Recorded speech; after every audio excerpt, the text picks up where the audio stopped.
अस्सलामुअलैकुम नाजरीन, इस वक्त आप देख रहे हैं हमारा चैनल इजी इंग्लिश ऑनलाइन। आज हमारे लेसन का जो नाम है वो ऑब्जेक्टिव प्रोनाउंस है। डियर व्यूवर्स, मैं आप लोगों को पहली वीडियो में सब्जेक्टिव प्रोनाउंस पढ़ा चुका हूँ और मैंने आपको बताया था उस वीडियो में कि 7 सब्जेक्टिव प्रोनाउंस होते हैं। 7 I, we, you, they, he, she, it. आज हम उन्हीं सब्जेक्टिव प्रोनाउंस की तरह ऑब्जेक्टिव प्रोनाउंस पढ़ते हैं। ऑब्जेक्टिव प्रोनाउंस का मतलब होता है मफूल के ज़माइर। मफूल किसे कहते हैं? मफूल कहते हैं जिसके ऊपर काम किया जाए। जैसे मैंने आपको सब्जेक्टिव प्रोनाउंस में बताया था, फ़ाइल के ज़माइर यानी काम करने वाले से मुताल्लिक जो ज़माइर हैं इंग्लिश में वो सब्जेक्टिव प्रोनाउंस कहलाते हैं, और जिसके ऊपर काम किया जा रहा हो उसके मुताल्लिक जो ज़माइर हैं उन्हें ऑब्जेक्टिव प्रोनाउंस कहते हैं। आइए स्टार्ट करते हैं। सबसे पहला ऑब्जेक्टिव प्रोनाउन है मी, जिसका मतलब उर्दू में मुझे या मुझको। दूसरे नंबर पर है अस, इसका मतलब है हमें या हमको। तीसरे नंबर पर है यू, इसका मतलब है तुम्हें या तुमको या आपको। चौथे नंबर पर देम, जिसका मतलब है उन्हें या इन्हें, उनको या इनको। अगर करीब हो तो इन्हें इनको, और अगर दूर हो तो उन्हें उनको। उसके बाद 5th नंबर पर है हिम, जिसका मतलब है उसे या इसे, उसको या इसको, लेकिन ये मैस्कुलिन के लिए आता है, यानी लड़के के लिए या मर्द के लिए आता है। उसके बाद 6th नंबर पर हमारे पास जो प्रोनाउन है वो है हर। इसका मतलब भी सेम यही है, उसे या इसे, उसको या इसको। ये फीमेल के लिए आता है, फेमिनिन के लिए आता है। और लास्ट ऑब्जेक्टिव प्रोनाउन है इट, इसका मतलब भी उसे या इसे, उसको या इसको है, लेकिन ये हम बेजान चीज़ों के लिए या फिर जानवरों के लिए इस्तेमाल करते हैं। नाजरीन, आइए मिसालों को देखते हैं जिससे बात और ज़्यादा वजाहत से आपको समझ में आ जाएगी। पहले ऑब्जेक्टिव प्रोनाउन के लिए जो एग्जाम्पल है वो है माई पेरेंट्स लव मी। मेरे वालिदैन मुझसे मोहब्बत करते हैं।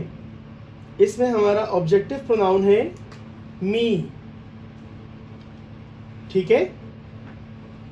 माई पेरेंट्स लव मी, मेरे वालिदैन मुझसे मोहब्बत करते हैं, यानी मुझे चाहते हैं।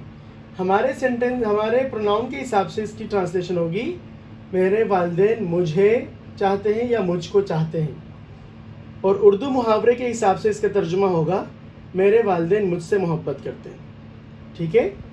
तो अब यहाँ पर मी ऑब्जेक्ट है, मोहब्बत मुझसे की जा रही है, मेरे वालिदैन मुझसे मोहब्बत करते हैं, इसलिए ये हमारा ऑब्जेक्टिव प्रोनाउन हो गया। उसके बाद अस की एग्जाम्पल है डोंट बॉदर अस, हमें तंग मत करो। अस यहाँ पर ऑब्जेक्टिव प्रोनाउन है। बॉदर का मतलब होता है तंग करना। आप किसी को कहते हैं मुझे तंग मत करो, आप कहते हैं डोंट बॉदर मी। आप किसी को कहते हैं हमें तंग मत करो, तो आप कहते हैं डोंट बॉदर अस, ठीक है। तो जिसको तंग किया जा रहा है वो ऑब्जेक्ट बनेगा, ओके। उसके बाद है आई टीच यू इंग्लिश। यहाँ पर हमारा ऑब्जेक्टिव प्रोनाउन है यू, तो हम इसको अंडरलाइन कर लेते हैं ताकि आपकी समझ में आ जाए।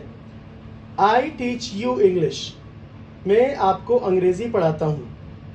अब यहाँ पर हमारे पास 2 ऑब्जेक्ट्स हैं, एक नाउन है और एक प्रोनाउन है। ये वाला ऑब्जेक्टिव प्रोनाउन है।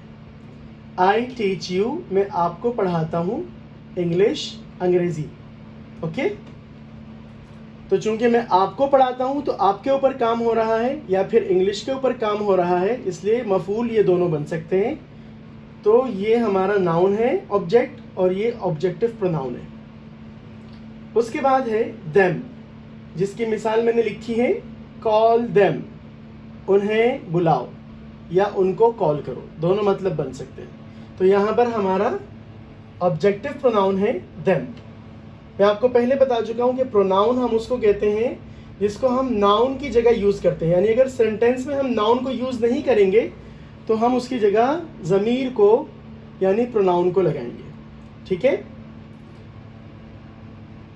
तो अगर हम ये कहेंगे कॉल देम तो इसका मतलब बनेगा उनको कॉल करो, उनको बुलाओ या इनको बुलाओ। ठीक है, उन्हें बुलाओ या इन्हें बुलाओ। तो यहाँ पर हमारा ऑब्जेक्टिव प्रोनाउन है देम। उसके बाद है हिम, जिसका सेंटेंस है स्टॉप हिम, उसे रोको या इसे रोको, उसको रोको या इसको रोको। चारों तरह से मीनिंग सही बनती है। ठीक है, ये किसी भी मेल के लिए आता है, लड़के के लिए या मर्द के लिए।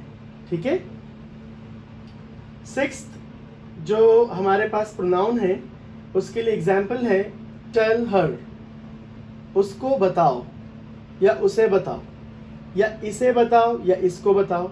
चारों तरह से मीनिंग सही है, डिपेंड करता है कि जिसके बारे में आप बात कर रहे हैं वो आपके करीब है या आपसे दूर है। ठीक है, तो यहाँ पर हमारा ऑब्जेक्टिव प्रोनाउन हिम हो गया और यहाँ पर हमारा ऑब्जेक्टिव प्रोनाउन हर हो गया। ये मेल के लिए आता है यानी मर्द के लिए, और ये फीमेल यानी औरत के लिए आता है। लास्ट प्रोनाउन इट है और उसकी एग्जाम्पल है लॉक इट, जिसका मतलब है इसे लॉक कर दो, इसे ताला लगा दो। ठीक है, तो यहाँ पर हमारा प्रोनाउन है इट, इसे ताला लगा दो या इसको ताला लगा दो या उसे ताला लगा दो या उसको ताला लगा दो। तो उम्मीद करते हैं नाजरीन आपको आज का लेसन आसानी से समझ में आ गया होगा। हमारी कोशिश ये होती है कि हम आपको आसान तरीके से इंग्लिश ग्रामर और इंग्लिश के सेंटेंसेस और इंग्लिश के वर्ड्स एक्सप्लेन करें। और अगर फिर भी आपको किसी भी मसले के बारे में, किसी भी चीज़ के बारे में कोई कन्फ्यूजन हो तो आप ज़रूर हमसे कमेंट्स पर डिस्कस करें। और तमाम नाजरीन से ये दरख्वास्त करते हैं हम अपने चैनल वाले कि आप कम से कम कमेंट ज़रूर किया करें और हमें आगाह किया करें कि आपको ये लेसन समझ में आया या नहीं आया। ठीक है, तो अगर आया होगा तो उससे हमारी हौसला अफजाई होगी, और अगर नहीं आया होगा तो फिर हम उस पर और मज़ीद काम करके बेहतर बनाने की कोशिश करेंगे इंशाल्लाह। नेक्स्ट वीडियो तक के लिए आपसे इजाज़त चाहते हैं। अपना बहुत सारा ख्याल रखिएगा। अल्लाह हाफ़िज़।